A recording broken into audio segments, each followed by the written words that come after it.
again, it becomes a question of what are you doing it for? Like, who are you writing music for? If people's reflection of your art is saying like, you have to stay sad, you have to stay drunk in order to do your art, that's not like who you're doing. That's who you think you're doing it for. You have to just reevaluate. It's about understanding yourself, about understanding what you want to do, making sure that like with your people too, open up the conversation to your community, man. See what works, see what doesn't, and do what's best for you. You have to do what's best for number one, because you are the only one who lives with you every moment of every day. Yeah. So be as happy as you can be with yourself as often as you can be. Stories are powerful.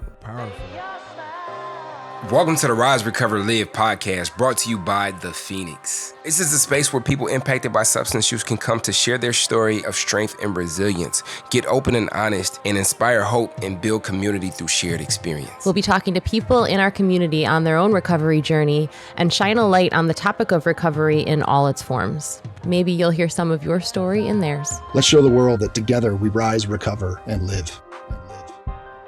Welcome, everybody, to another episode of Rise, Recover, Live, the podcast. We are your hosts, Bryce III. And Liz McKean.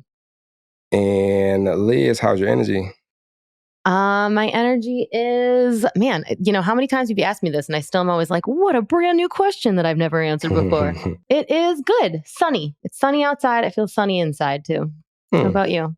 Beautiful. So, opposite, not sunny outside, but I feel sunny inside because I just came from, for those of you who don't know, I just took a week off and went to Tampa, Florida. I stayed in Reddington Beach, and while I was there, I got to kick it with Liz. Not podcast related, but we did definitely see a dolphin. And it was just super dope. And that allowed for me to kind of like suck in some of that sunlight to come back home to Detroit, where it is now freezing rain again. So it's all love. I'm learning to be the sunshine in the midst of the clouds again. And I am ready for today's conversation, which just from the pre-podcast conversation, I already like this dude. You can't not. You want me to introduce him?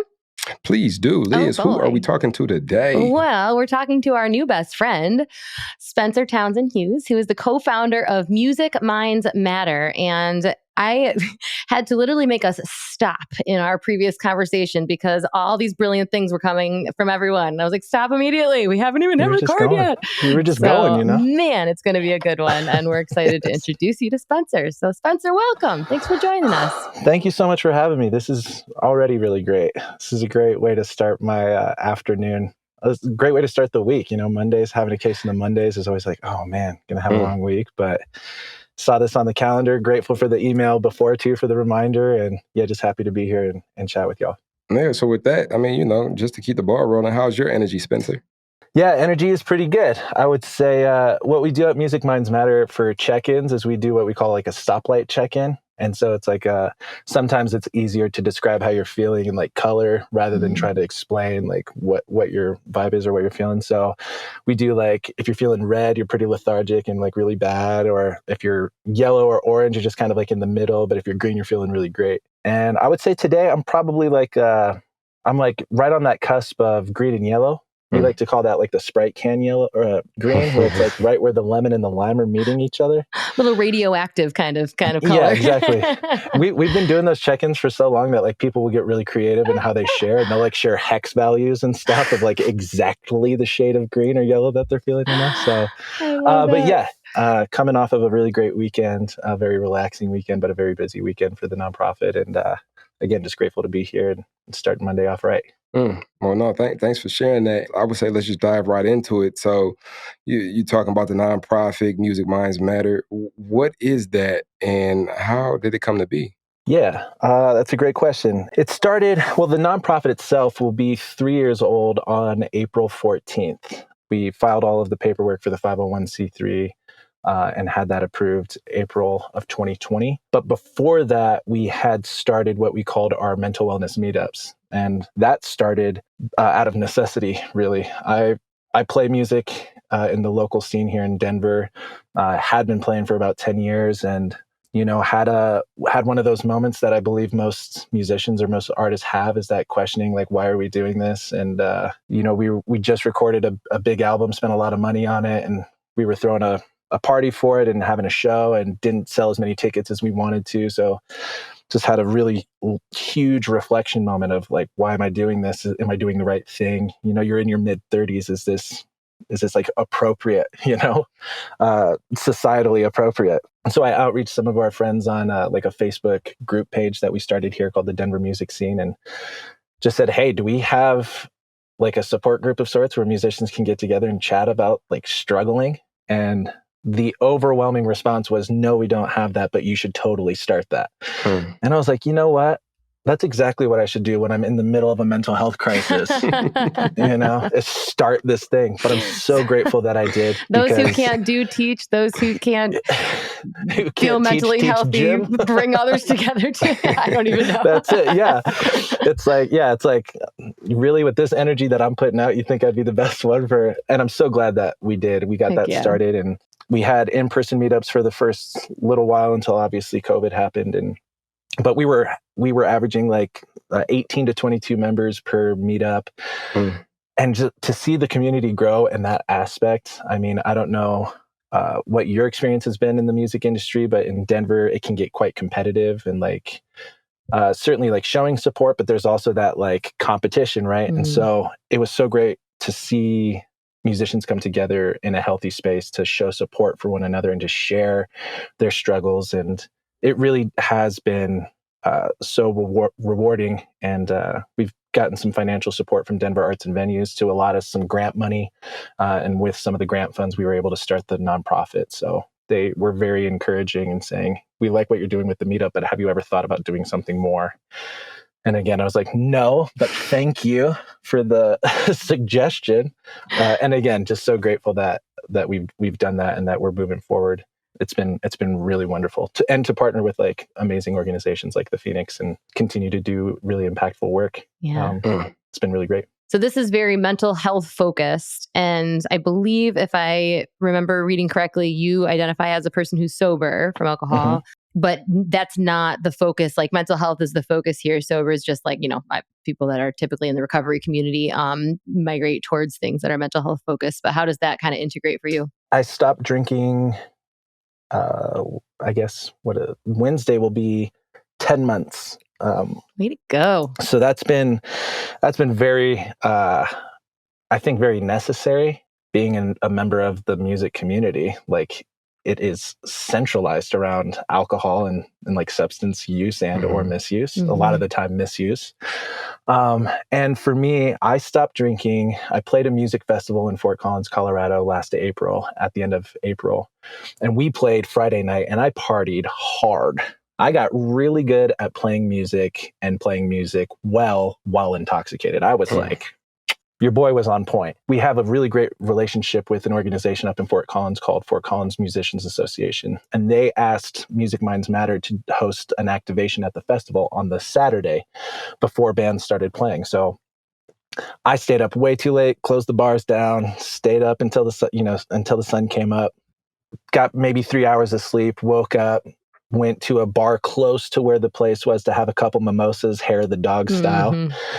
And then 35 musicians showed up to our meetup to like talk and be vulnerable about. Some of them were playing their first show since the pandemic. Some of them were really nervous about playing the festival for their first time. And I was facilitating conversation and I was like hungover. It was like very inappropriate, I don't think anyone really noticed or like would have said anything, but I felt very lethargic and just low energy. And it was very unprofessional and like very, I wasn't very sympathetic. And so I made the decision to do Dry May. And Dry May was very successful, but also very challenging. There were a lot of things that came up in May where I would have normally turned to the bottle, and I didn't. So I said, well, let's continue this for June. And then halfway through June, I was like 6 weeks in, I was like, let's just do the year. Let's set a goal for a year. And so, 10 months on Wednesday, and May 1st will be a year. And it's just been an incredible opportunity to recognize what my relationship with alcohol was and is, and giving me great insight, and looking to like growing that, continually. So absolutely positively proud of you. Congratulations on your sobriety. And your experience reflects something that I've seen time and time again, where it's like, and tell me if I'm off kilter, but having started Music Minds Matter before you tried sobriety and working in a space of people showing up to intentionally show up for the betterment of their well-being and their mental health, if we're not in alignment with the work that we do, that can start a conversation within ourselves. And there can be these discrepancies where it's like, I'm coming to work and I'm doing this, but then I get off of work and I do that. Like, and how you said, like, nobody probably even noticed, but you did. Mhm. And we are the most important noticer in our lives, right? So you Absolutely. had to go home with you. And so I think that's as one an indication of what being around intentional living can do, right? But two, the importance of community, like being around and immersed in people building a certain type of life begins that conversation in ourselves. Well, what is my relation to this work that's being done? That's it. That's exactly right. And I think too, I've been around long enough to see, without getting too political, but like you see a lot of people who talk the talk, but then don't walk the walk, and I can bring that up with politics specifically because, a lot of politicians will say like, I'm running for mayor and I plan on addressing this, and this, and then they get elected and then like none of that happens, and so like, and I've just been so displeased and like disenchanted with all of that. And so, as a leader of the music community here in Denver or as someone who's like kind of looked up to as a leader in the community here and doing something in the space of mental health, you can't talk the talk without walking the walk. Like you have to, like one has to come with the other. And so to kind of set that precedence for myself and for our board members and for the people who volunteer for us, you have to lead by example. And I think this was the first, the first step in doing so. So I can already tell that in this 10 months, like so much more has gotten done with the nonprofit. And again, I feel that buy-in from our community already. I think I can see that. And so again, it's practices in the pudding, you know what I mean? So it's almost like there's a certain, I don't know, because recovery has been indicative of that for me in the way where there's a certain language, because I used to wear a mask everywhere I went. And it may have looked good, but now that I've had the experience of wearing masks, like I can really see the people who are wearing the masks. Yeah. And I understand there's compassion there because I understand why I needed the mask. And that was really the only thing that I knew how to do.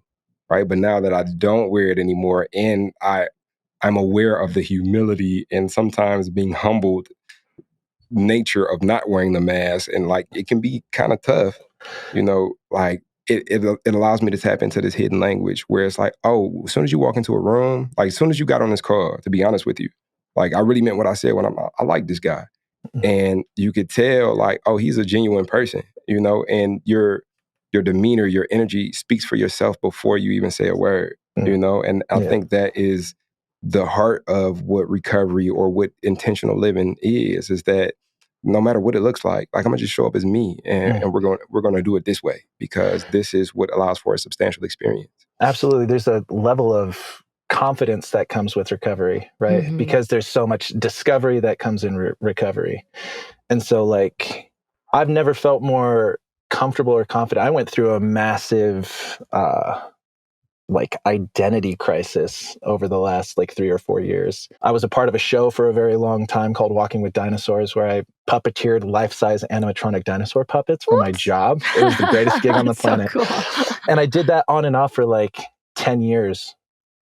And a lot of my friends were like, oh yeah, the dinosaur guy, like, oh, so then when that show was done, it was like that part of me was kind of done as well. And then I had this like long curly mohawk for a long, I miss it so much, but I told myself as soon as I start going bald, I'm not going to be that guy who's doing the, like, I was like, just buzz it, but I had that for a very long time. It was a huge part of my, there he is. For those who aren't watching the video, we've now seen the beautiful heads of both Bryce and Spencer. I'm so grateful to my dad for my perfectly shaped head, that because he's been shaving his head since he was like 30. And I was like, if that's my future, then it's looking okay, you know. But Yeah. my long curly mohawk. Oh yeah, go Spencer, ahead. sorry to interrupt you. I just have to give credit to my husband's mom's, my mother-in-law, who has always said, because he started losing his hair like in his early 20s, so like really young, and he was like always the cool guy. But she always said, she was like, God made a few perfect heads, and on the rest he put hair. And he just walked around feeling good about that bald head ever since he was, 21 years old. So there you go. anyways, and like I said, all my favorite guys. I feel that so hard, but it's like so much of my identity was tethered to like this mohawk. We played rock music, so like our stage presence was really energetic and enthusiastic, and so like lots of headbanging, and then I shaved my head, and there was like a lot of identity lost in that. And then to go to one of our own meetups in that kind of gray area of sobriety, or like being sober or still being hungover, or like it's like you just have to, like, since not drinking, there's just been such discovery and like this awareness of what are you drinking for? Who are you drinking for? Are you drinking to become someone else? Because you certainly become someone else. Like when I was drinking too, it was like, depending on my mood, it was just extremes of everything. I was always like, if I was already in a good mood, then drinking would make me in a really good mood. But if I was really upset, then it would make me really upset. Or if I was sad, it would make me really sad. So it's like, who are you trying to become? Who are you trying to run from, kind of thing. And in that discovery, you reflect so much that you're just like, I'm so proud of you for doing the work that you've done, and like, when you feel that way about yourself, it's kind of undeniable to everybody else. They see that you're this very confident person, and they're like, I wonder what this person's all about. I wonder what work they've been doing, And a lot of people are like, so you haven't been drinking for 10 months. How much do you, pay tribute to that? And I'm like, I pay a lot of tribute to that. Like, building my confidence through not drinking has been massive. So yeah, I feel that for sure. And I think this lends to, because any one of those things, like I remember when I cut my hair off, same thing, where it's like I was losing hair, and it's like, yo, I'm not even 30 yet. What's going on? And I held on to it for a little bit, and then it got to a point where it's like, yo, this got to go. But we can place so much of our worth and our value on what it is that we identify as. And I think you are in a very advantageous space for people to listen to your voice, because not only are you speaking from the viewpoint of a bald head dude, no, I'm playing, as somebody as somebody in recovery, but like a musician as well. And when it comes to artistry, especially when we kind of start cracking and doing these things professionally, like a big part of that is our identity. Who are you? What makes you different in this space? Why do I want to listen to you? Right. It's more than just the art. Like it's the image, right? And so dealing with that, showing up and so say you're in the middle of that, or you're even say you're successful with that. And now it's like, yo, I need a different way of life. Like, this isn't sustainable. That can be very scary, because what has made you successful has been what you've identified as this head-banging rock dude who drinks to play well, right? So how do you deal with that change? How do you deal with that shift? Like personally, spiritually, but also like with the art? Yeah, that's a fantastic question, Bryce. I think the answer to that it's multifaceted. I think it all starts at like the reflection of, again, who are you doing this for? And I was a part of the music scene for so long. And then, the pandemic happened, and we were all kind of stripped away from playing live and all of that. And there was a massive shift in the music industry, and everybody was streaming and like having conversations on Zoom. And, I think that it was really a massive time of reflection of, man, the last handful of songs that I wrote, I don't love, but I recorded them and I released them, and like we're making music videos for them, but like those don't really sound like songs that I would write. Like it becomes like when you're so in, it's like in Finding Nemo, when the tortoise is in that jet stream, and then the two little fish are outside of the jet stream, but then they jump in the jet stream and they just go. When you're grinding so hard in the music scene, you don't recognize like how potentially toxic it can be, or like you start picking up really bad habits. And like, for me, it was, oh, we haven't released anything recently. We have to write, we have to record, we have to release. And that was never why I got into the music. Like, I got into music because I loved writing music. It was it was therapy for me. And then it got to a point where it was like, we were going so hard. It was like driving a car, but you hadn't changed the oil in like 10 years, you know? You're on like 150,000 miles, but without changing the oil. And you're just grinding. The car's still going. I don't know how, but the gears are grinding and the engine is getting ready to explode. And so when the pandemic happened and we were forced to take a step back, that was a moment of massive realization of, I feel like I'm doing all of this for all the wrong reasons. So I think like we let society and we let like our social network kind of dictate who we are at times if we're not careful, you know, like post something on Instagram and hope it gets like 15 likes for that self-value. And really it's like, man, why? You know, it's like, what are we doing? So Music Minds Matter is starting as like a place of like non-judgmental reflection of like, yeah, like I want to encourage you just because my journey. And again, I understand that like as a straight white male, as the head of an organization, like I've had it like cake for ages, you know? So it's like, I have no room for judgment in the first place. My journey through music has been completely different than your journey through music or anyone else's journey through music. So what we want to do is just be able to create safe spaces in all music communities to say like, this is really shitty. Like this really sucks. Or this is really great. Because often when we think of mental health, you can only talk about the bad stuff. You can only talk about when you're red. And people feel really bad about celebrating when they feel green because they don't want to like rub it in everybody else's face. But I'm like, man, when I feel good, I want everybody to know I'm feeling good. Because when I don't feel good, you know, everybody hears it and they kind of like, they low-key don't want to deal with it. You know what I mean? So it's all just about creating safe spaces for people who are transitioning. It's just ever evolving, and we just want to be there with the safety net and let people know they're not alone, you know? That's so great. I feel like we so often in so many things, you know, I'm not a music artist, but I, you know, have other areas that I, you know, other communities I contribute to and like things that I do that I feel like are my version of that, where there's like, whether it's a creative outlet or just like a service, you know, like I'm a yoga teacher, and that's probably the area that I feel like I'm relating most to what you're talking about. And there's been times that as a teacher, I've found myself, you know, I think we're all walking around with some level of imposter syndrome, you know, at least at some moment of the day. And I was like, you know, teaching the way that I felt like it was, you're supposed to teach, or like, you know, you're supposed to do this, you're supposed to say this, or, you know, folks are supposed to look in a certain way, or I'm supposed to look a certain way or dress a certain way. And, you know, certainly I've had those moments of like, man, I am, you know, in my 40s now. Like, is this even okay? Like, if I guess this is just where I'm at now, right? Because you don't get to change your mind past a certain age. And it's all total bullshit, because the reason, the thing that makes that thing you're doing, whether it's teaching yoga, whether it's doing music, whether it's making your family dinner, you know, is you. Like, the secret ingredient is you. And if you like forget to add yourself to it, in fact, if you completely remove yourself from it because you've decided that yourself isn't good enough, now you're just gonna, you know, like drive the car without actually paying attention, like close your eyes, drive, because I know how to drive, but you know, it's like I don't trust myself to know where I'm going, so I'm just gonna like hope it goes the right direction and just trust this car. It's like, no, you're gonna crash. No, that yoga class is gonna suck. No, that music is gonna be something that does that. Maybe like the notes are right, but there's no heart in it.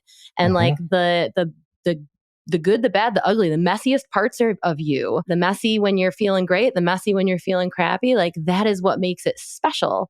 That is, you know, the things that you're saying that like, you know, you need to say or need to hear, you know, are the things that somebody else needs to. And that's why it's going to stand out. So, man, we do ourselves such a disservice by deciding that we're not enough, you know, and we are. And like by creating these spaces where people can not only say, yes, I am, but also other people, you know, agree. I'm surrounded by people who are lifting me up, you know, when I forget.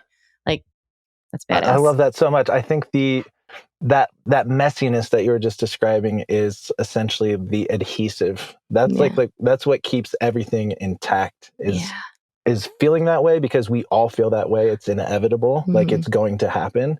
But then it's like, what do we do with that information? Like, do we take that information and are we disgusted by it? Like we want to change it so badly that we're not even going to recognize that it's there? Or do we say, yeah, that is shitty. And so like, but how do we deal with this? Like, where is our resilience? Do we accept this as part of us or do we reject it as if like it never existed? And I think too that there is beauty in the mess. It has to be, because it's inevitable, it's what we choose to do with that information.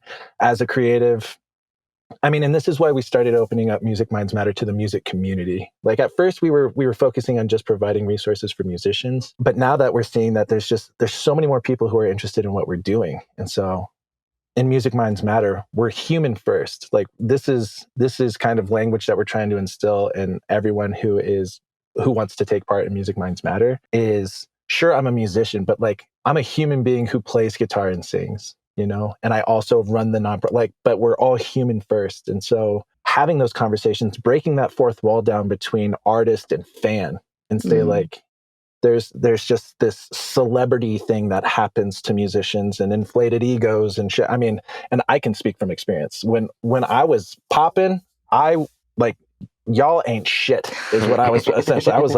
I was about being up here, you know? And hindsight, you're just like, that's absolutely ridiculous, you know? And so now it's just kind of trying to refocus, like take a few deep breaths and say like, what are we all doing here first? We're all trying to survive. We're on this massive rock together. So let's figure this thing out, you know? And so I appreciate that about your recovery and like your discovery as well of, you know, teaching yoga and that entire audience and having those imposter syndrome moments. I mean, it is, again, inevitable, but you know, the awareness and the recognition is massive. I think too, just to speak on imposter syndrome, because I'm sure there are people who are listening to this episode that probably deal with that as well. The people who are here deal with imposter syndrome are some of the most impactful people in their communities that I've come to know. And so I think maybe a little bit of that is good. Maybe a little bit of that is an indication that you care about your craft and you care about showing up in a way that respects the communities that you're looking to contribute to. And I just want to leave that there. I mean, I think that's true. Just a moment of appreciation. And this is totally like off kilter kind of, but man, like my life, like being able to be a part of conversations like these, where there are so many pieces of alignment and there are so many levels of intentional living, personal development, growth, showing up for yourself, having compassion and understanding for this process in so many ways that this conversation is aligning with where I am in life right now. I'm super grateful for you listeners and for you, Spencer, for being here today, and for you, Liz, for, you know, building this thing out with me. This has been super dope. And then when we're talking about spaces, I'm super curious, Spencer, because we got I just met Christopher Tate here in Detroit. He runs Passenger Recovery, which is it's sort of similar where like it's focused on touring musicians, but it's focused on musicians who just need that support to be able to, I think specifically they're focused on sobriety, but to be able to have a safe space to show up and contribute their art and know that they're supported. And then you think about like 1 Million Strong, this big initiative that the Phoenix and Stand Together are putting together and you go on to create sober spaces at these venues. And how do you see it all coming together? How do you think, like beyond, you know, Denver, beyond Colorado, like what does this look like if we all put our hands in? What does it look like when we're all connected around this cause? It's hard to say, you know, like ideally, you know, in your dream case scenario, you're like, oh yeah, this is like, I'm going to plan this and it's all going to go exactly how I wanted it. And like everyone's going to live in harmony. And, you know, I'm reevaluating my relationship with expectations. And by reevaluating, I mean, like I'm getting rid of it. Because for me, the only thing that comes out of expectations is disappointment. If you meet expectations, then you're just like, there's no celebration. There's just like, okay, yeah, that was supposed to happen. Like I expected that to happen. So this is what happened. But if you don't get what you expected, then you're just devastated. You're just like, oh, what? like, I thought for sure that was going to work out. So I'm trying to think more kind of with like horse blinders on, I guess, or like trying to just see what's right in front of me and what we can do to fix that right now. Mhm. Like see where a need is needed and then go there and try to do your best to support. And so I've been very fortunate to partner with Vince Huseman, who's like the music director for the Phoenix here in Denver. And he and I met him through a So Far Sound show last year that we hosted at his venue. And I partnered with So Far Sounds to set up a concert focused around recovery and mental health.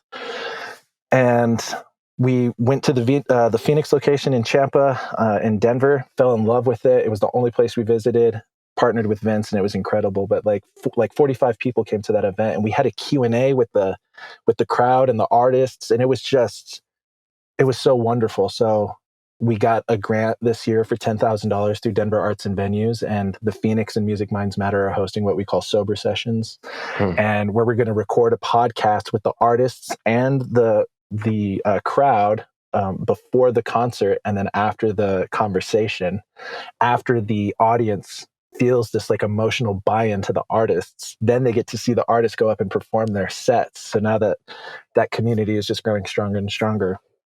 And that is how I can see starting this phase of recovery and this phase of conversations. Partnering with the Phoenix is really great because if this goes well, then there's other opportunities to travel more of the country. Like I said, I live in my van, so you can put me in Austin. I'd prefer the Southwest for those November through March months, I suppose. Because being in Colorado, it's been -11 at some nights. You're just like, what's your boy doing That here? is Like not maybe fan friendly. let's go to San Diego, see if we can do some mental wellness meetups out there. Yeah. But I think it's just one step at a time. Vince and I have $10,000 and this year to figure out if these sober sessions are going to be legit. So far, so good. We have our first one on May 13th, and there's already a lot of buzz about it. We already got our headliner sponsor, which is our top tier sponsor. So a lot of our money that we get from our sponsorships is going right back to our artists. So we're already paying our artists very well, but we're going to pay them even more because artists deserve to be paid more. Yep. What is wrong with the music industry is so massive that, like, if you look at it as a whole, you get overwhelmed and then you hide in your van for 3 years. You know what I mean? You've heard, anyways, hypothetically. Yeah. Asking for a friend, I mean, I think that's just how, the state of the world since the dawn of the world, is exactly like that. Like if you step back and look at every single thing that is not going right, that could be better, that is like maybe even horribly wrong and harmful, it'll just send you straight to bed, because it's too much, it's crushing. But yeah, to be able to, like you said, put on those blinders, not because you're not going to be aware of all the things that are happening, but because the thing that's right in front of you is where you can make a difference, and being the change that you want to see in the world doesn't mean you need to change the world this moment. It means that, that thing, that next, right thing in front of you is the best thing. And for a lot of our, recovery community and the, folks that are looking to improve their mental health, sometimes that next right thing and that first step to changing the world is actually just like having a glass of water and, taking good care of yourself, and maybe, going to a Phoenix event, and maybe today you don't, drink or use or something like that. And for others, maybe that, you're a few steps down the road and you are going to start up lead something, or, it could be anything. It's going to be different for every single person. But if every single person in the world puts on their blinders and just takes that next step forward into something that's going to make that 0.1% difference in a positive, like, man, that's how the world changes. Yeah. Let's not continue moving in the negative. Like even if we just stop, if we're at -5, but we don't let it get to -6, then hey, that's a victory today. That's you know a what win. I mean? And I couldn't agree with you more. It's like, and my thing too is you surround yourself with people who are like-minded, but that also challenge you. Yeah. You partner with people who can see outside of what your horse blinders can see. And my thing is like, if I set up a team of people who are all wearing their horse blinders, but we're all kind of standing in a circle facing out, then we're covering a very large swath of what needs to be fixed. Yeah. Like, for example, Edwina is one of our board members, and she's taking over our mental wellness meetups, and she's helping with our social medias. Gina is working on getting people signed up with Medicaid. So artists who can't afford insurance and go see therapists so that they have to pay out of pocket, Gina's going to help them take 60 or 90 minutes to set them up with Health First Colorado to get, taken care of from Medicaid. Emily is in charge of like our music business kind of activations where she's helping bands sign up as an LLC and get their bank accounts started and things like that. So it's all of these things that are causing individuals stress and anxiety as it pertains to being in the music community. We're trying to be preventative and say like, oh, yes, I know this is very overwhelming. We've got this set up for you. Yeah. So you can just insert yourself here. We'll help you out. We'll take care of you. So now, instead of me just doing this for the organization, we have 4 people who are each doing this, but now we're reaching just a greater audience. And so you don't have to do it all yourself. There's a ton of different organizations like Music Minds Matter that are doing very impactful work. Sound Mind Live is doing great stuff. Backline is doing great work. All of these places, it's like we're all kind of doing the same thing. But for me, there's no contest. There's no competition. It's like, who are we helping? What is the point of our organization? To help humans take care of their mental wellness? Yeah, great. If you guys are doing that, the then more great. the merrier. Yeah, seriously. It's a movement, man. It can't just be one. It can't just be one. Yeah. I'm not out here trying to be like, no, don't go to Backline, come see us. It's like, no. Yeah. Go. If you're outreaching for help and you've heard of what they're doing, then absolutely go. Yeah. It's like, again, there's just so much contest and competition, and it's like, it doesn't have to be that way. Yeah. If your main goal is helping people, so if people are getting help, then we've all great. won. Definitely. Yeah, we've done it. Yeah, I'm super excited about Music Minds Matter. I'm super excited about those sober sessions. Vince is my guy. Yeah. If you're working with Vince, I know you guys are going to create something very impactful out there. Vince, hit me up. I was just going to say, Bryce's buying ticket. I'll come through, give you a sober session for sure. Heck yeah. Before we get out of here, I did kind of just want to touch a quick base on you're doing a lot to contribute to the community. You're doing a lot to curate and collaborate with different partnerships and building these spaces out for people to take care of themselves. How are you taking care of yourself? Wow. Bryce, we got to hook you up with some kind of, even if it's just like a Microsoft Office graphic that says like best questions on a podcast. Ding, ding, ding. Yeah, that's so thoughtful. A big reason why I started Music Minds Matter too was people often lean on music when they feel challenged, when they feel in crisis, when they feel threatened. So many people turn to music, and some of the world's best musicians have killed themselves, either by accident, like accidental overdose or something, or intentionally. Because rarely do people ask musicians how they feel when they're writing that music that saved somebody else's life, That was a huge reason why I wanted to start this for musicians and just be like, hey, checking in with you. Like, how are you doing? So I appreciate that question more than you know. Taking care of myself. I feel that I'm finally at a place where I feel kind of grounded. I know that seems a little counterintuitive because I live in my van. That's not very grounding, But I think, for the first time, I feel like comfortable in my employment.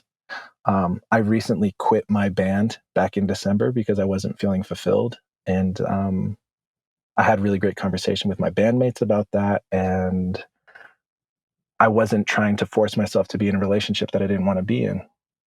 And I think in that growth, like taking those steps, it's actually made me feel more comfortable and confident in myself and know that I'm doing the right things. Since then, things have really started to pick up for Music Minds Matter. And where I was being in a band for myself, now I can be the head of this organization for others and myself, because it feels great to help people who want the help.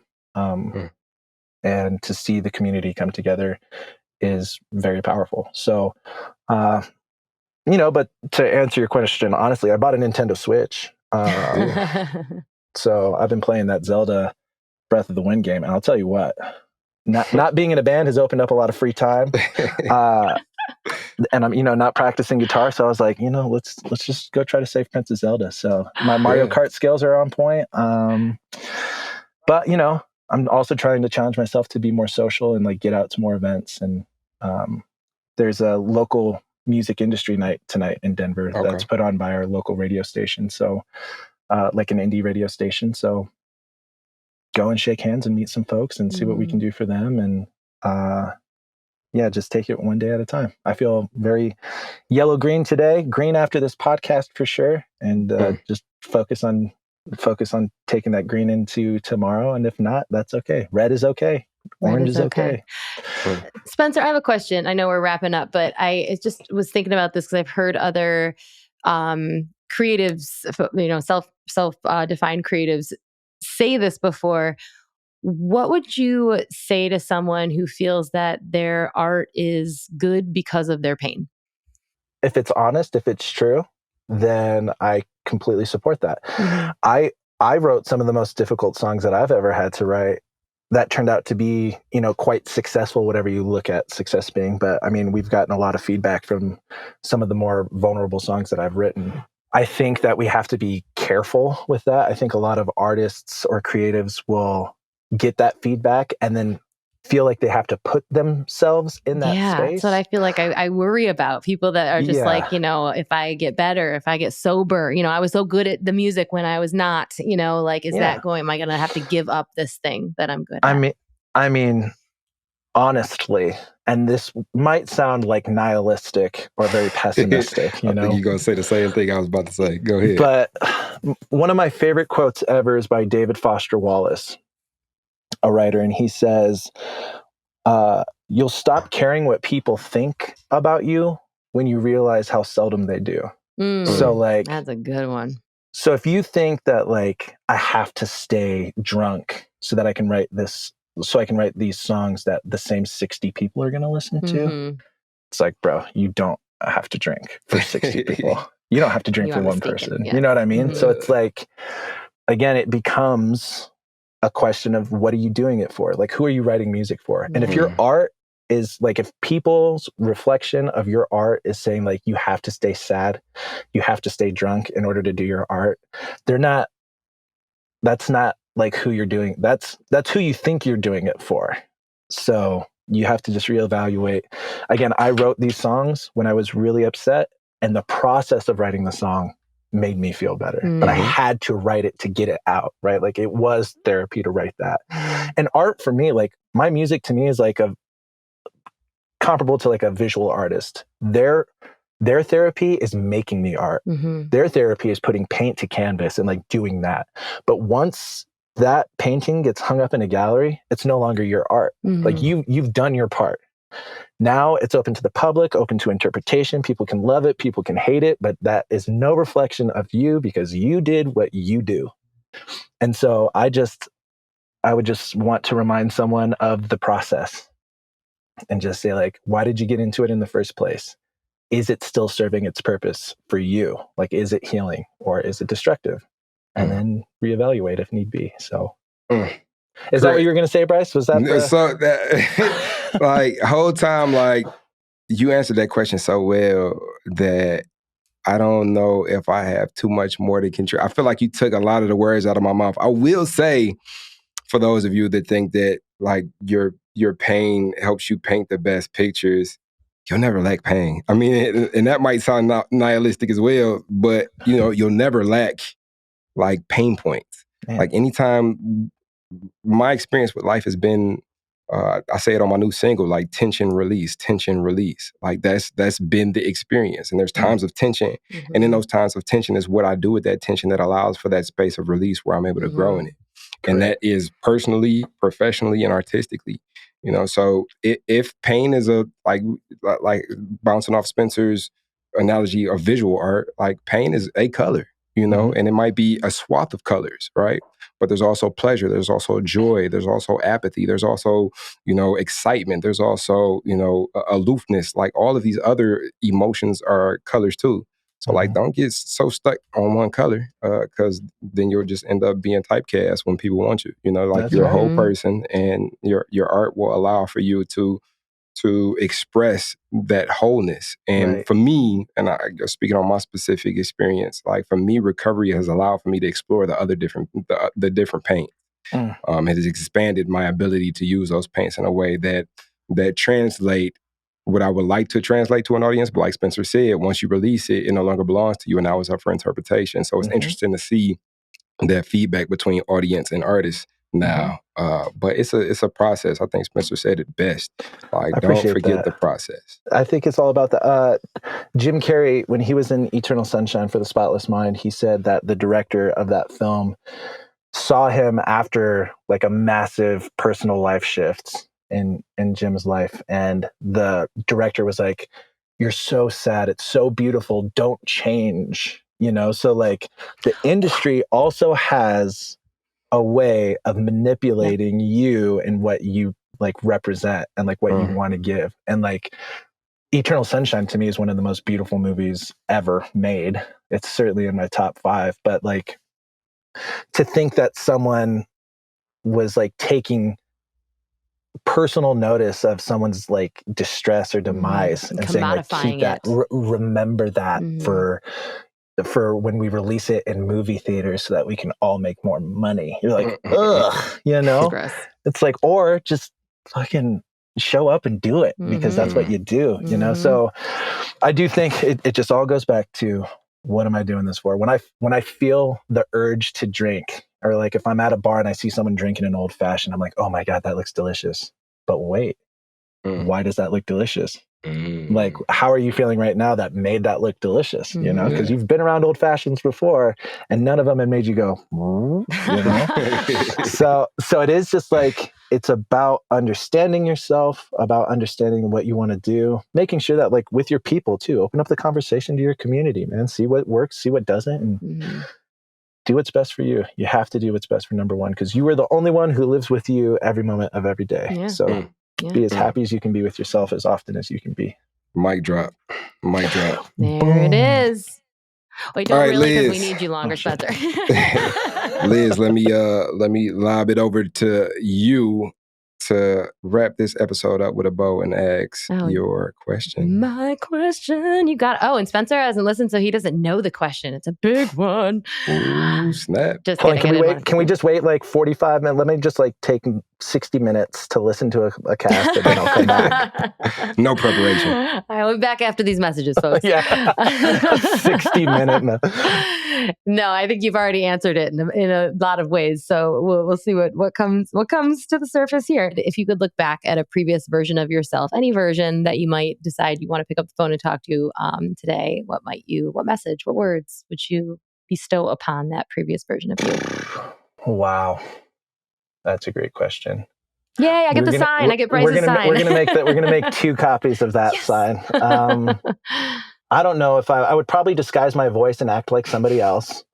I would probably do an impression of somebody that I haven't met yet. And then like when I eventually meet that person, I'll be like, oh my God, was that? But I don't know if I would say, I think so much of our personality and like ourselves as individuals are comprised out of like who we were, decisions that we've made in the past. There's absolutely nothing that I would change. I think that like all of my successes and all of my challenges and all of my failures have put me in a space to be exactly where I am and will help inform where we're going. And so I think I would let mistakes guide what not to do in the future. But I think I would call myself and I would just listen for a while, just to see like what was important to me at that time. Because I mean, it's ever changing. Money was so important to me, and it was only important to me when I didn't have any money. And then when I had money, it was no longer important to me. So then it was like, but that never lasts either. Yeah, I would just maybe ask one question and then just sit and listen. Just as a reminder of, yeah, we're doing it. And I appreciate the person I was just on the phone with, really grateful for a lot of things that I've done, really grateful for a lot of the mistakes that I made, and learn from that and try to pass on, as much information as you can. That's just do cool. your best, man. I think that's the it. first time we've ever gotten an answer that, is not so much what I would say to old me, but what old me would say to now me. Like, that's what a cool gift to give to that version of you, to be like, what you say matters. Like, Yeah. I might call myself and be like, "Hey, man, so you're the age that we got this scar over your eye. How did we do that? Because write it down, so much of your life is just like what you remember, even though that might not be factual. It's just like the stories you tell is how the story went. It's like, yeah, but did that really happen? Or so tell me more about this scar. Maybe just to figure out how full of shit I am. Maybe I just like listen to myself and be like, dude, you are so full of shit, dude. Maybe that's what I do. Well, on that note. Yeah, exactly. That's fantastic. Oh my gosh. Well, we're doing better, old Spence. We're doing better. Yeah, there you go. High five. Just a big high five through the years. I'm a huge fan of the simulation too. I feel like in this simulation, I'm running this organization, but then like in another one, I'm still playing rock music and my hair is down to the middle of my back, and I'm just thriving on stage. Love it. So, yeah, we're doing our best with what we got. I think that's exactly it. We're doing the best with what we got. I like it. Well, Spencer, if folks want to learn more about your organization, connect with other work that you do, what might they do? And of course, we're going to, link in the show notes, but where would you send someone who might just be wanting to listen? Well, again, I appreciate y'all's time so much. This is, a highlight for me anytime that I get to just ramble for 45, 60 minutes. Living in your van, you're just by yourself a lot. Just living in your van, rambling on microphones. I do a lot of accents. I've been trying to perfect my like Scottish accent while I'm driving. God, that's amazing. I've got a big 6-hour drive to Santa Fe this weekend, so I'm just like, all right, let's dust off some oldies. Let's see if we can get Irish done. You're already pretty good at Australian, so But again, I'm so grateful to be on the pod with y'all, and thank you so much for having me.